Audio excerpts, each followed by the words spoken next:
Inspired and tired, that's the gist of our podcast. Inspired, but we're tired. Should we create or should we take a nap? Create. Nap. We should definitely nap. Chase, we're doing the show. That's right. Of course we're doing the show. Yeah, no, that's what I said. Yeah. Inspired and Tired with your hosts, Chase and London.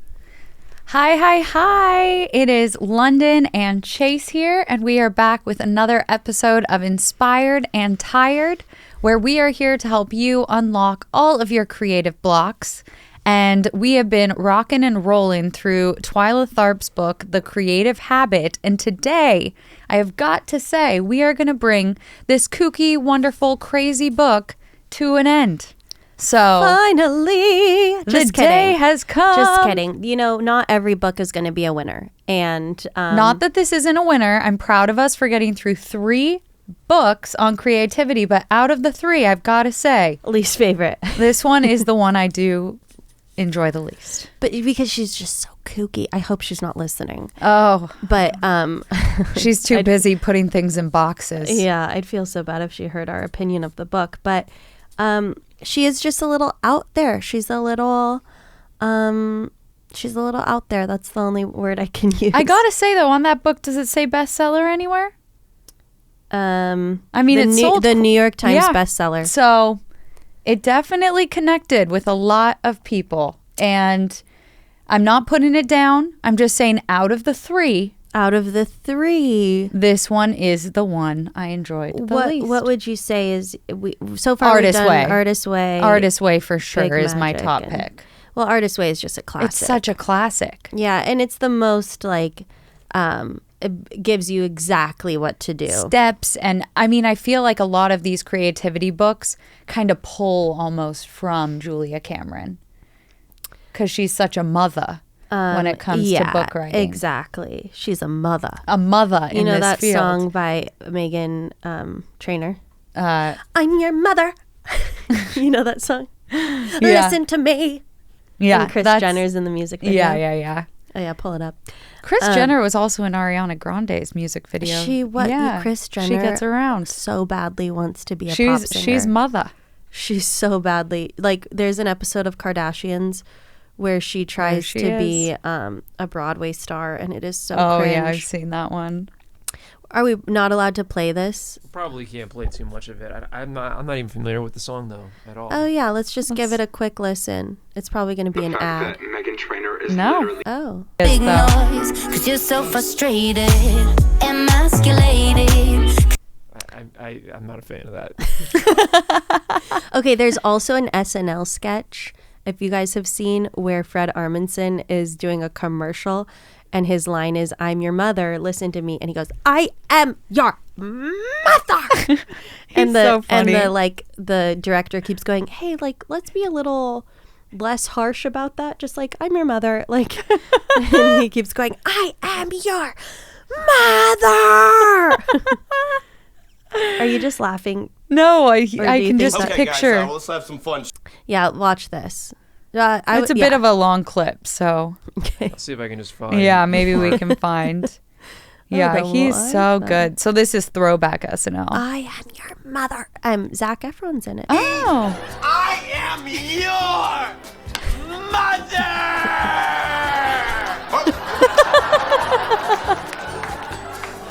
Hey, cut.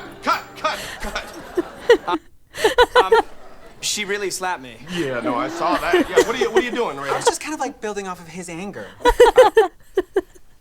That's too good. Oh my God, look how attractive Zack Efron is. You know, he's in some movie called The Neighbor. Is that the one? Yeah. Neighbors? Yeah, Neighbors. And that picture on Netflix, he is very attractive, I must say. Now, be adult, pull up Zac Efron now. He's had some jaw surgery. And what? He Why? does not look like himself. He broke his jaw, the poor guy. Okay. And it was required. He is no longer a Zac Efron lookalike. Oh yeah, he's got a wider jaw. He looks much older, which, you know. Poor thing broke his jaw. He broke his jaw, and now his jaw is so bizarre.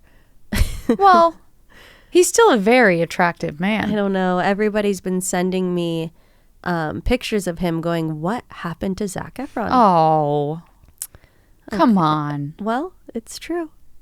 Anyways. So sorry, we got on a people tangent. sent me Zac Efron stuff. Zac and Several Cody. people sent me. They found out Macaulay Culkin was married to Brenda Song, London Tipton. Yep, I So know. many people sent me that. I get sent all the Disney Channel 2006 news. Yeah. Yes. So, All anyways, right. So- now that we've caught up with that, Twyla Tharp, Creative Habit. We are now on chapter 11, and Chase is going to walk us through that, and then I will. Chapter 12 is a quick one, so okay, I'm gonna Let's walk dive right you in. through chapter 11. oh, I can't wait. What's the name? The name of this chapter is An A in Failure. This chapter is all about failure. So, guess what? Failing's inevitable. Yep, Guess what? I knew it. Twyla says she loves failing in private. So she loves to fail when she like puts a video camera up and starts improvising for 3 hours. And then she only uses 3 steps from the entire improvisation. That's pretty much a fail. But it was in private. It was herself just dancing, figuring things out. It's the same way a writer could spend all day writing 2,000 words on the computer and only keep 3 sentences. That is failing in private. So pretty much failing in private is practice. So that's why practice is so important. Is that technically, though, a fail, though? Because you still were able to gather something out of it? She just said, like, if you were to have that, like, live streamed, yes, it would be a fail. But In because public, it's okay. private, it's not a fail. Okay. Failing in public is less about skill and more about just learning to survive. Because when you fail in public, it is such a shame. It is so much shame. And like, it's more about, there's a whole other skill set that needs to kick in if you're able to like come back from such a public failure. But Bobby Jones, you know who that is? No. Baseball player? Close. I'm going to say golfer. Okay. Bobby Jones. He says he's never learned anything from a match he won, which is kind of true. I took that and I was like, you know what? I don't leave sets that went well learning anything. I learn from sets that don't go well on what not to do and how to like change a set, and so that makes sense. I think what you can learn from a success, though, is the way you felt during that success, that you can then hold that and visualize that moment again to try to replicate future success. Okay, sure. But That's true. That's just me. Failure creates an interesting tug of war between forgetting and remembering. Yes, Bobby Jones is a golfer. Thank you. Okay. So take that as you will. Forgetting and remembering, you have to forget enough of the failure so that you're able to like try again, but you need to remember what you did wrong. Mm-hmm. I said, I like this because I fail and cry and never want to get on stage again. The masters learn from it. Oh yeah, that's what I took from that. Right. I was like, my failures makes me like never want to do something again, but true masters of a craft are like, oh great, I learned from it and now I can get back up. So they have a very different mindset. They're like, I'm learning from this. Yes, I'm think gonna that's grow from this. That's very important, especially when we're doing something creative. Because again, no accountability. So no one's like, you gotta get back up and keep going. It's you that has to pull yourself up and keep going. The scariest, I think the biggest like 180 of like failing and getting back up again was when I had my JFL audition 2 years ago Okay. on my birthday, the night before my birthday. And I did my whole set in silence. There was not a single laugh. And I was doing jokes that On your birthday, just twist the knife. the night before my birthday. Oh, okay. That's fine. I was doing jokes that I had done in like comedy clubs across the country that I knew worked. And I went on stage and literally told my first joke, and I had to explain the joke after I said it because it was silence. Oh, no. And you never want to explain a joke, let me tell you that. Okay. So I got off stage humiliated, cried myself to sleep, wanted to quit. The next day I had a show in San Diego that you came with me. And I was... Oh, it was on your birthday. I remember this one. Yeah, it was my birthday. It went great. And I was so terrified to get back up on stage after what had just happened the night before. And I was like, what am I doing with my life? And oh my God, I can't believe I have to go do this again. This is like traumatic. And then it was like the best set I ever had. And I think it was because you were just like, ugh, I don't care. I drank so much. She did have a few beverages. I was so drunk. But no, I was. Well, you still held yourself together on stage. Of course. No one would have known. No one would know. I'm great with alcohol. But But yeah, great set, so much fun. Night and day. And the only reason I got back up was because like I was booked on a show and had to. But that might have been it for me. So I guess you do have to learn and keep going. Yeah. That's very relatable. Really? Yes. What's a failure of yours? Well, the one I think of always is with the Gap, when I did a bus for Gap. And I made so many mistakes and I just wanted to quit crocheting forever. Yeah. London was laying on the floor of our apartment. Crying. Wanting to give up. And what did I say? It was something good. I don't remember, but you were there when I was in tears. It was something like, okay, then give up.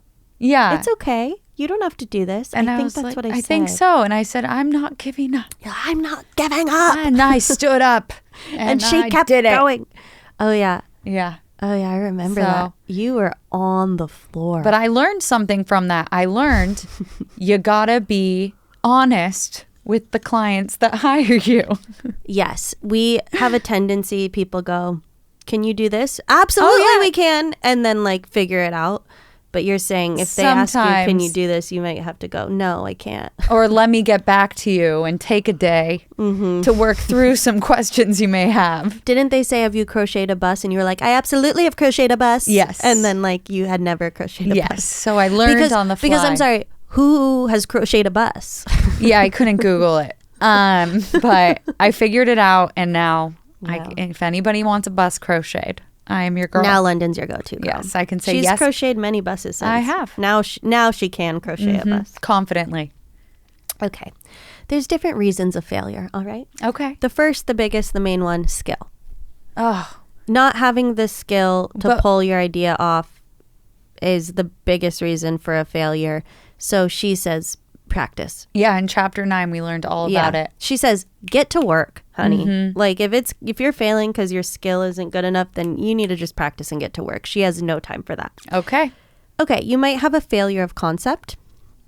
You might have a judgment call that you failed to listen to yourself. So you listened to someone else telling you what to do with your piece instead of listening to your own good judgment. That's a big one. That resonated a lot. I, being a people pleaser. Yep. I don't want to hurt people's feelings. And if people are like, no, you should do it this way, or I should do this and you should do this, and then this is how it should go, I'll go, okay, as to not hurt anyone's feelings. Yep. When deep down, I know better.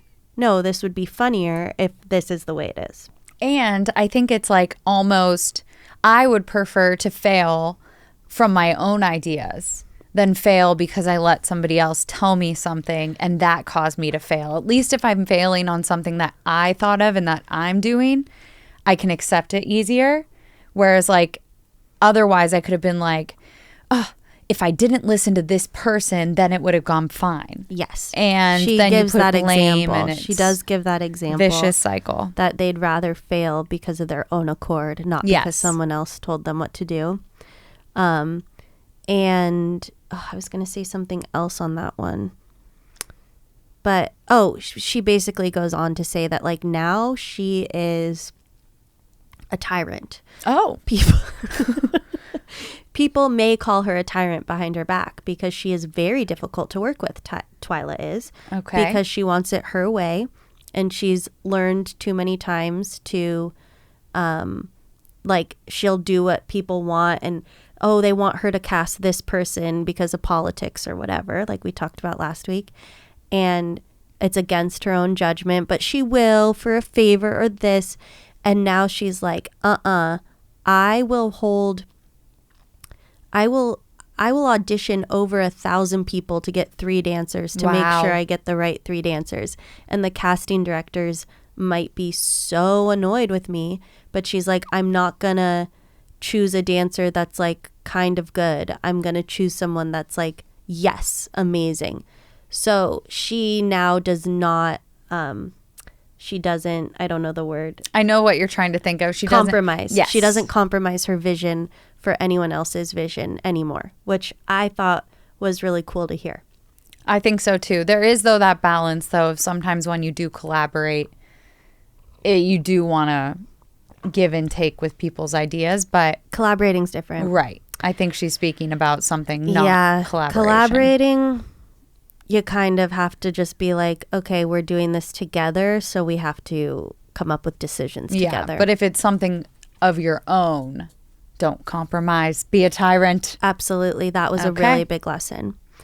You might fail because of nerve. The fact you lack guts. Okay. That makes sense. You lack the guts to support your idea fully. That might be a reason for failure. Repetition is a reason for failure. You can't keep repeating the same thing over and over and over again. And she tells a tale of Walt Disney, which I would love to tell you here. Speaking of Zac Efron. So Disney. Yeah. So Walt Disney created the movie The Three Little Pigs, and it became a sensation. You know, I haven't seen that one. You've heard the story, though. Yeah, of course. I've seen Snow White. I've seen some of his early. Snow White came after. Yeah, Mickey Mouse was first. Yep. And then his second hit was The Three Little Pigs. And then Snow White? Well, no. Okay, then you tell the story. Then the Big Bad Wolf, and then the Practical Pig. Ever heard of them? No. Never. Because they were flops. Because he was trying to repeat the success of the Three Little Pigs. And what he learned from that was, repetition isn't necessarily going to get you success. It's going to keep you like the same, and it's not going to get you the reward that you want. So once he realized, like, okay, the MGM or whatever, I don't know what picture company was forcing him to make more pig. United Artists. United Artists, thank you. It's right there. United Artists was like pushing him to make more pig films because it was such a success. And he finally was like, no, I'm getting away from the pigs. Like, there's only one big pig film. That's all we do. That's it. And then he created his first full-length feature, Snow White and the Seven Dwarfs, and the rest is history. Wow. So he got stuck in the rut. I would say, though, he kind of replicated Snow White. He always had the princesses and the prince and there was a big phase of... No, but he didn't do Snow White and the Seven Dwarfs, the sequel. Snow White and the Seven Dwarfs. Right, one about the witch, one the about Hamptons. Yeah, he doesn't have like... He doesn't have the sequels of Snow White and the Seven Dwarfs. Should have gone. Yeah. Yeah. The ham. I just got it. Yep. Yeah, that's good. Okay, so then the last failure is denial. You can be denying yourself that, like, oh no, it's good, and the audience isn't going to notice these flaws. Like, you're writing a script and you're like, yeah, I could probably tweak it, but like no one's going to notice, or like all those things that you tell yourself, like, oh, it's just me. No, that can also be a failure. So she goes in to about 4 pages about her biggest failure. And what was it? We saw it. It was moving out the Billy That's Joel. her biggest failure? Yeah, but I'll tell you why. Why?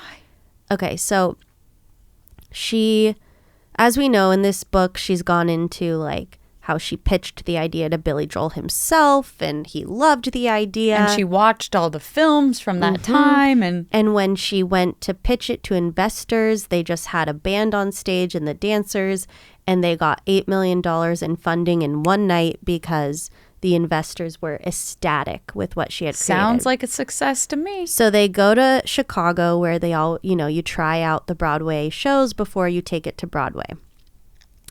And the reviews were abysmal. They were like, what's the story here? Like, act 1 is a mess. Some people were plugging their ears. Some people were closing their No, they were not. Yes.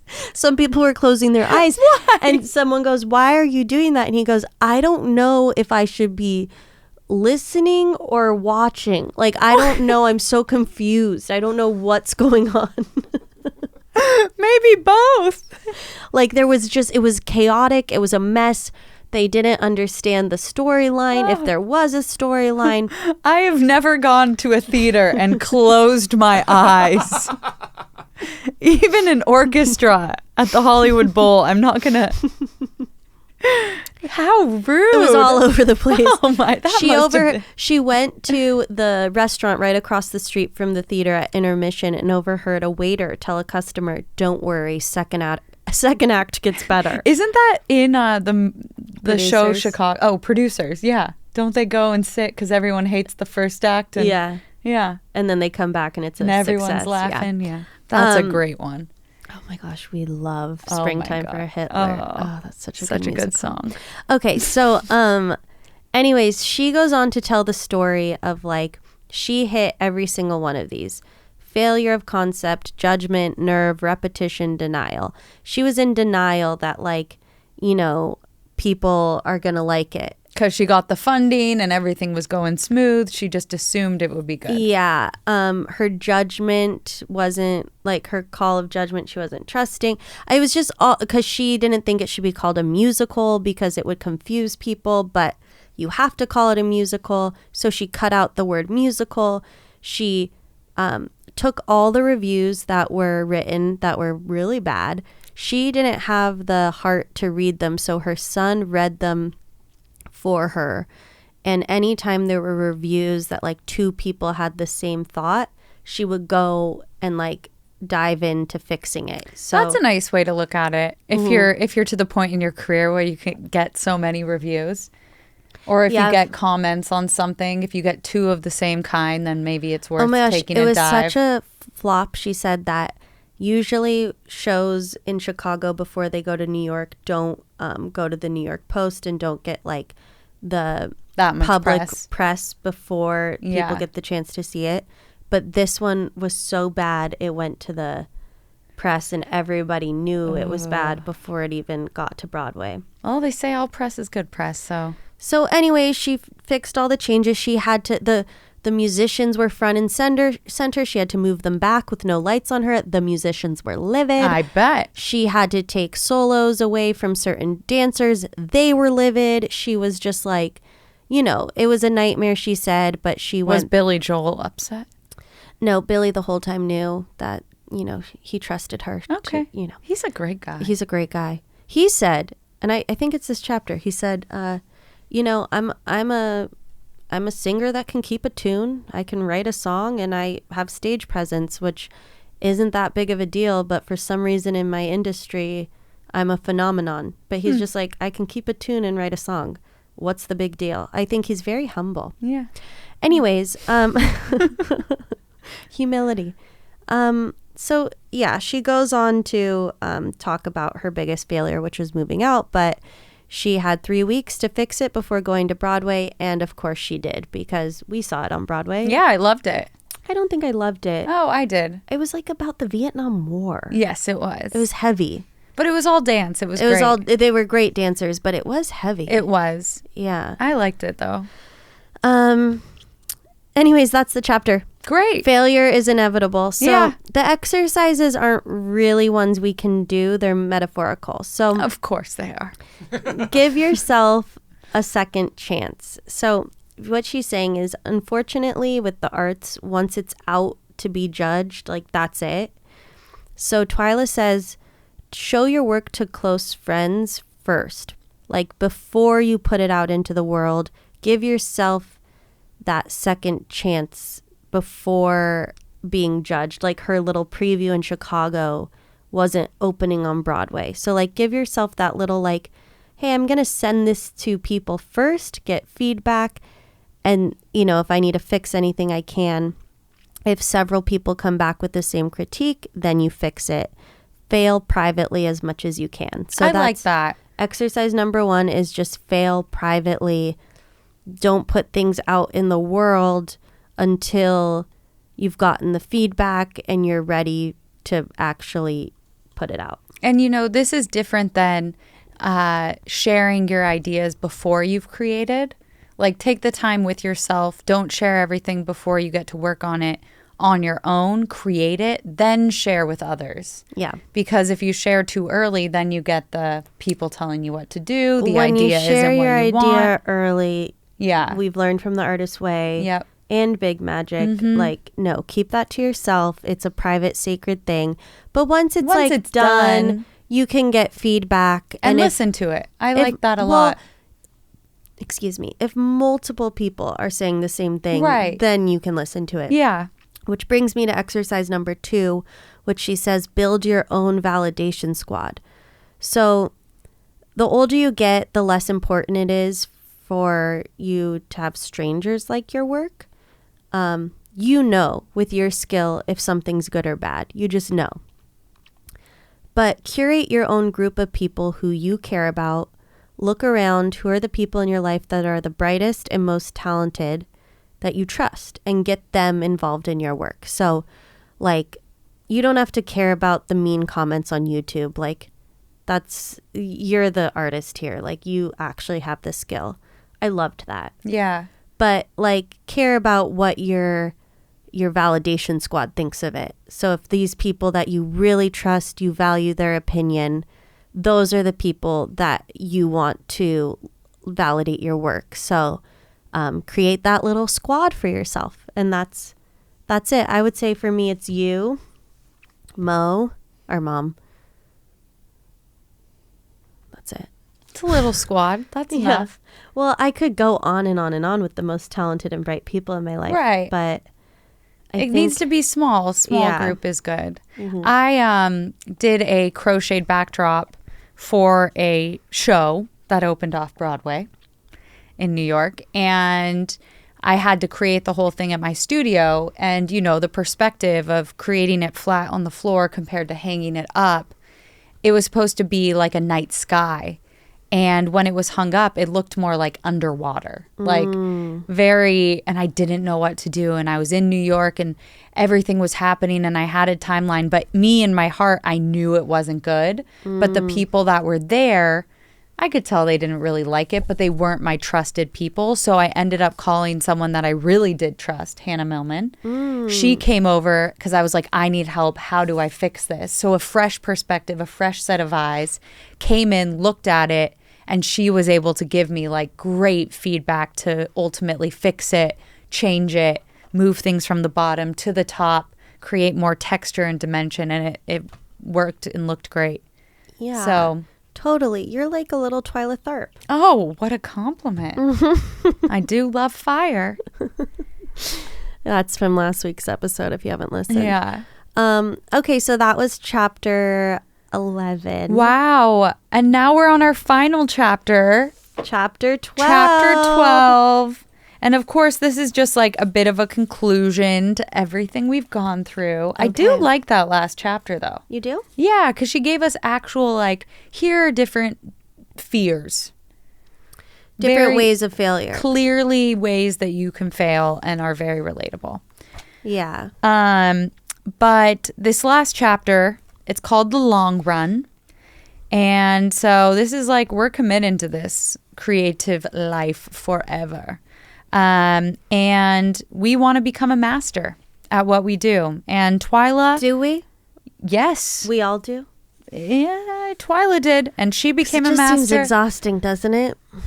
Yes, I agree. It's like that's all. It's your whole life is becoming a master. Yeah, it's a lot. It's a little bit of an obsession. Well, she's obsessed with dance. Yeah. Okay.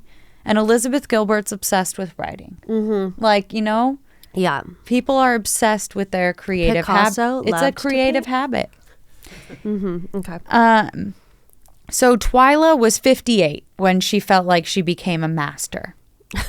So it took her a while until she had the confidence that she was like, I am one of the greats. Oh. And you know the greats. She's been talking about Picasso or Matisse, She puts herself in the Beethoven, category. Mozart, Shakespeare. Yes. Interesting that she does that. She's a master. And also, she is a genius because there are patterns to geniuses. So usually, and she shows like a chart, but usually the pattern for a genius is when you're young, it starts low and it builds its way up into an arc. And when it gets steeper as your productivity increases. And so when we're young, the curve is small. In the middle years is when we're the most productive. And in the older years, it trails off.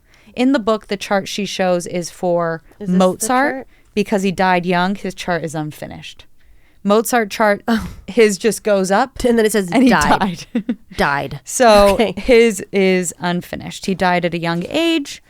And when you kind of look at the charts of different people, she unfortunately only shows the sad chart of Mozart. But the chart measures devotion to the craft. It doesn't measure the quality of the work. And most people's work improves. How many charts are there out there? Did she just make this chart up, or No, she was talking about charts for all the geniuses. But she just showed, unfortunately, Mozart's chart. She goes, here's Mozart's chart. Yes, died. How old? 30-something? Yeah. So most people's work improves when they are masters. So Beethoven is an example and Matisse is an example that she gave.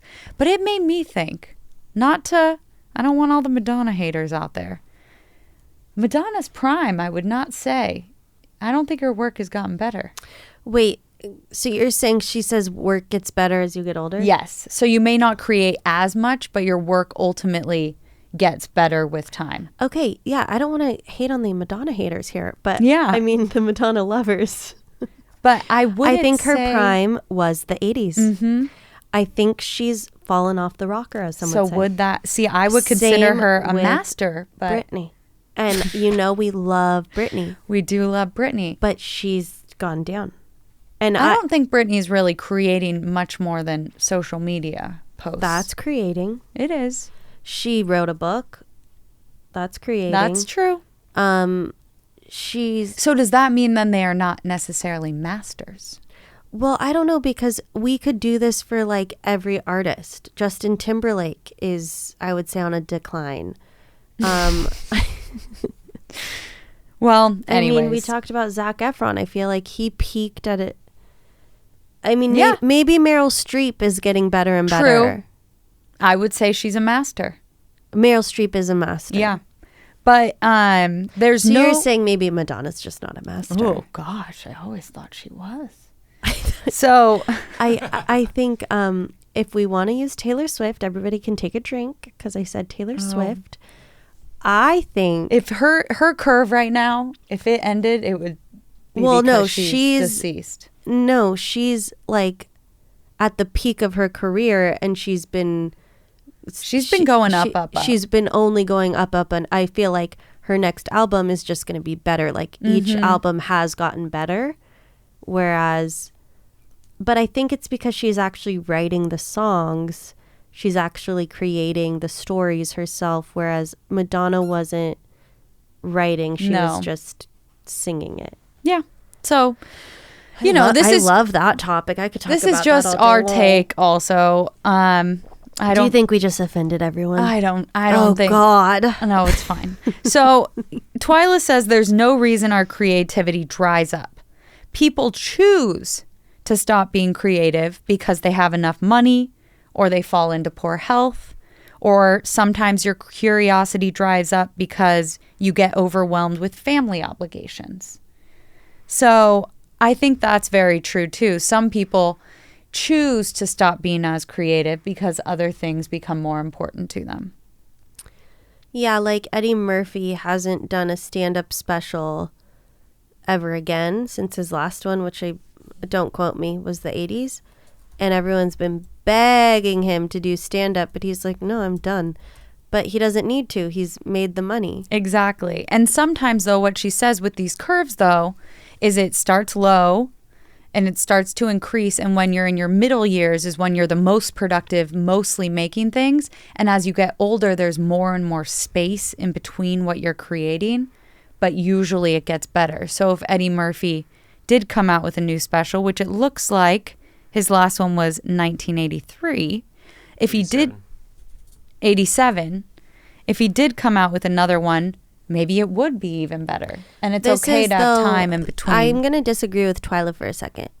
I think Elizabeth Gilbert talked about this in Big Magic, where like when you become like so famous, it's almost hard. You get like riddled with anxiety to create again because you feel like you have to top what you just did. Yep. So I almost think when you're like that successful, it sometimes hinders people from creating again. And I think so that too. might be a reason why as you get older you stop, because you're like, how can I recreate the success? I can't. So I don't know. That's an interesting take, It's Twyla, a take, yes. but it's a different take than what we read in previous books. Well, for her, just going back to like kind of the arcs of things, a good way to see an arc of an artist is if you listen to the Beatles in chronological order. I think they were only together from 1967 to 1971. So a very short amount of time, but you can easily hear their creative arc over that time in their albums. Are you sure that's right? Oh, 63. 63 to 71. Okay, thank goodness. Well, I was going to say they were not the end of the 60s. Okay. No, they were the 60s, They were baby. the 60s. Yeah. And it starts with like their fun teeny bopper, like I Want to Hold Your Hand, and then it goes to Let It Be. So like the arc is quite impressive. I would say Paul McCartney's a master. He's getting better and better. He's still going. What do you think? I don't think any of Paul McCartney's solo stuff is as good as the Beatles. I agreed. I agree as well, agree. but he's still going. Well, he's still going, but The Beatles were so good. I think what Twyla's doing here is like she's just like saying great artists that like got better as they got older, but like there's also so many examples she could give of the opposite. So like I don't know. It's a take. It's a take. Yeah. Okay. So we'll move on then from that. We're gonna go into the bubble. Okay. Okay. So now Twyla talks about the bubble. For her to create and create masterful work, she needs to cut herself off from everything and just create. Okay, I I thought like you that. would like this. I do like that. Yeah. She needs to fully like go somewhere, be somewhere else. She like gets out. And for her, that's what works. She needs to be in solitude. And there's 5 things that you need to do when you're in the bubble. Okay, can I ask where she goes? I think she goes to like a farm in upstate Fun. Okay. somewhere. She mentioned in one of the previous chapters that their farm is like across the hill from Woodstock. Yes. So she must be in upstate New York. Yeah. She must. Okay. So Woodstock. the 5 things you need in your bubble: food, exercise, sleep, solitude, and writing. Great. Now, maybe for others, writing is dancing or crocheting or insert whatever you want there. Okay. And with those 5 things, it makes you happy. So what we need to do is find our bubble. Oh, how fun. Yeah. I love this. Now, your bubble can be at home. That's okay. Okay. Your bubble can even be filled with people. As long as you are productive, then it can work as your bubble.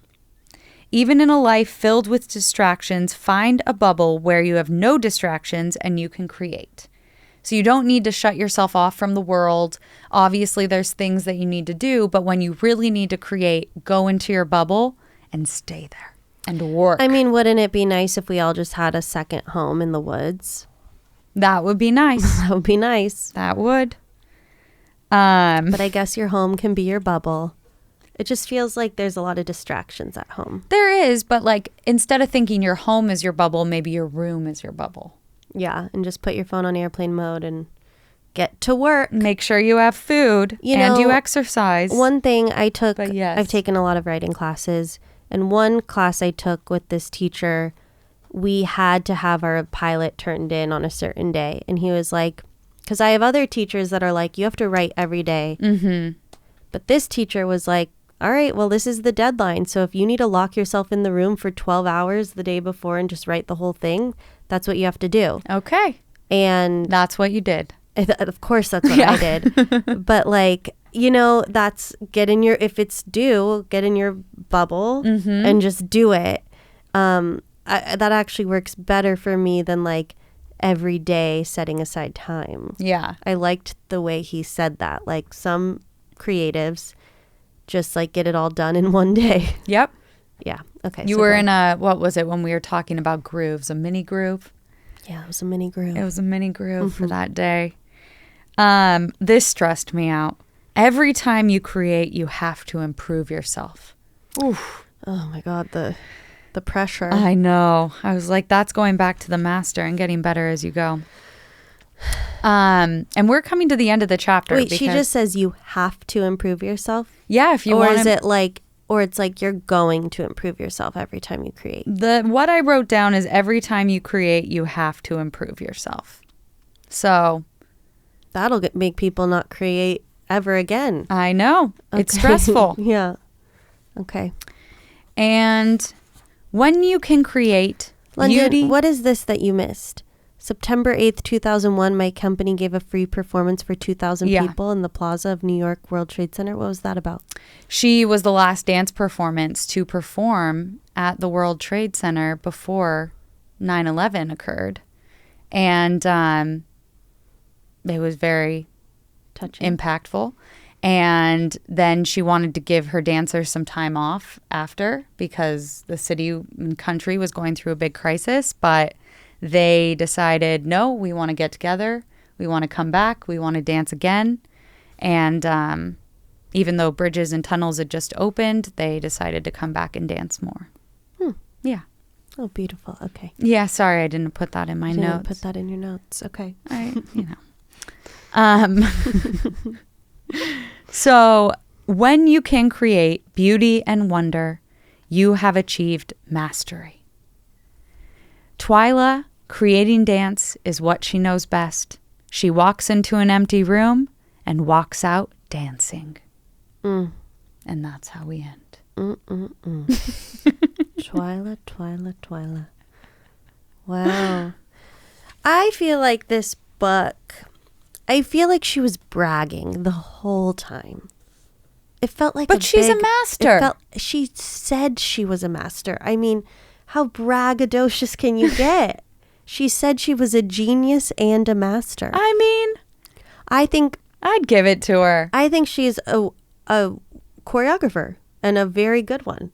A very good one. A very accomplished choreographer. Yep. Martha Graham, another very accomplished choreographer. Fosse. Yep. Very accomplished. And she's up there with them all. Yeah, she is. So Okay, so she has every reason to write a book I'm about just it. trying to be devil's advocate. 'Cause Yeah, I yeah. get what you're saying, honey. Don't Okay, you worry. I mean, Twyla, we love you. I'm so happy to be done with it. On a scale of 1 to 5 toots, how many toots would you give it? Like toot, toot, toot. Okay, toot. I would give it 2.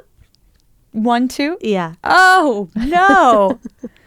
Yeah, I actually I don't know how much the exercises didn't really help me as much as like the Artist Way exercises did.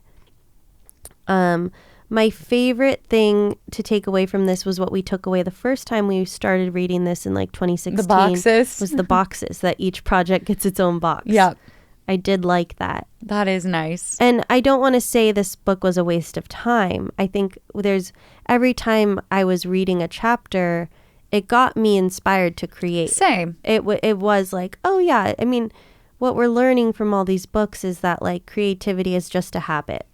The creative habit. It's just a habit. Yeah. And that's all it is. It's nothing like you don't have to be a master. Maybe you'll get there at 58 like Twyla, but you don't. It's okay to be Madonna. You don't have to be Beethoven, people. It's okay to just be Madonna. Oh, poor Madonna. Yeah, so how many toots would you give this I would book? give it 3 toots. Okay. Toot, toot, toot. Really? Yeah, because I like hearing different perspectives on it. Very different than Elizabeth Gilbert. She used so many examples about Beethoven and Picasso and Mozart and Rembrandt and All sorts of people. all these people we that I- never heard. that I- Charlie Chaplin, Chaplin. She went back, like, she used creative examples from 1700s, 1800s I that liked were when- very interesting. When she talked about going back and looking for your creative ancestors, I thought that was very interesting too. Yeah, Yeah, if you recall. I didn't find that interesting, but we're to each his own. Yeah. And I would love to know in the comments what you took How away many from toots this you book. took from this? Because I'm clearly like on one end of the spectrum. London liked In the this middle. book. London liked this book. Would love to know what you think. That would be fun to know your thoughts. And we are going to be starting another book. Yes, we're And- going to take a little hiatus for the new year. And then we have 2 ideas for books. But also in the comments, I feel like let us know what book maybe we should do next if you're following along on YouTube. Should we tell them our Yeah, let's hear ideas? the ideas. Okay, so The Creative Act by Rick Rubin just came out.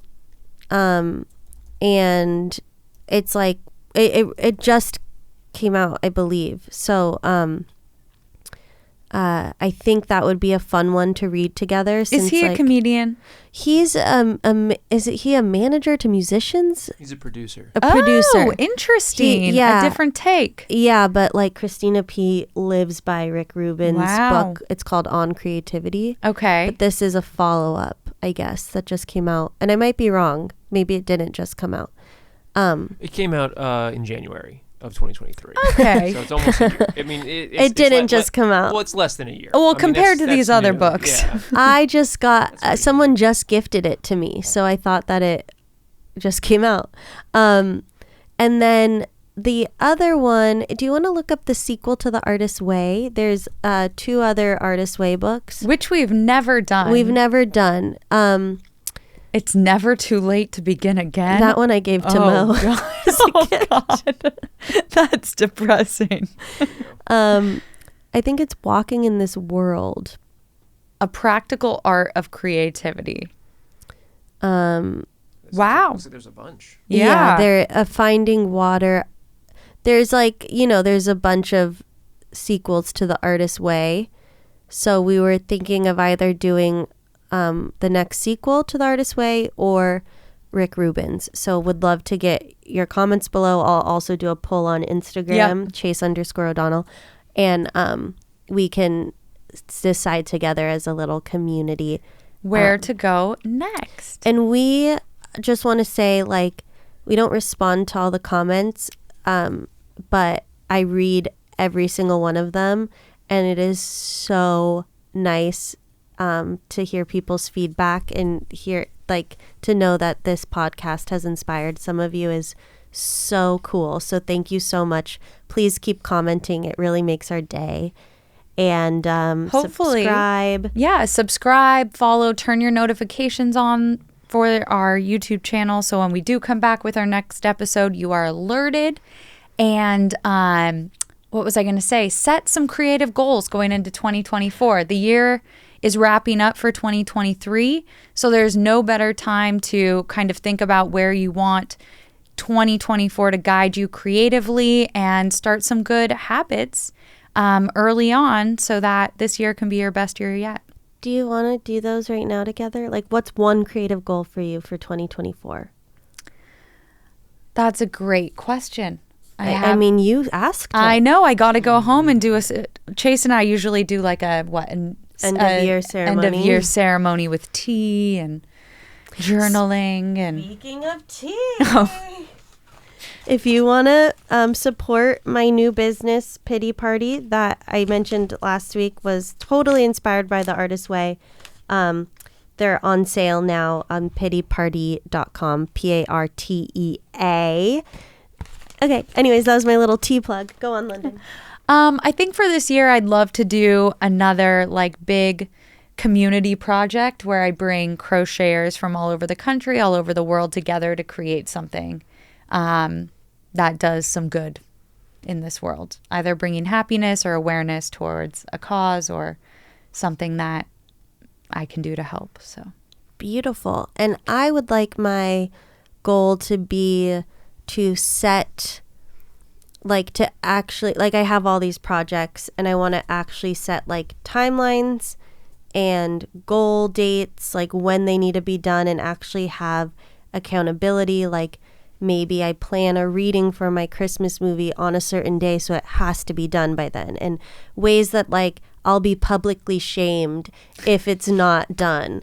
That's the only way I think that I'm going to do the creative acts that I want to do. all right. I All like right. that. Christmas reading So, in January. probably. If anybody is listening that is in New York City, I will be there for Vogue Knitting Live.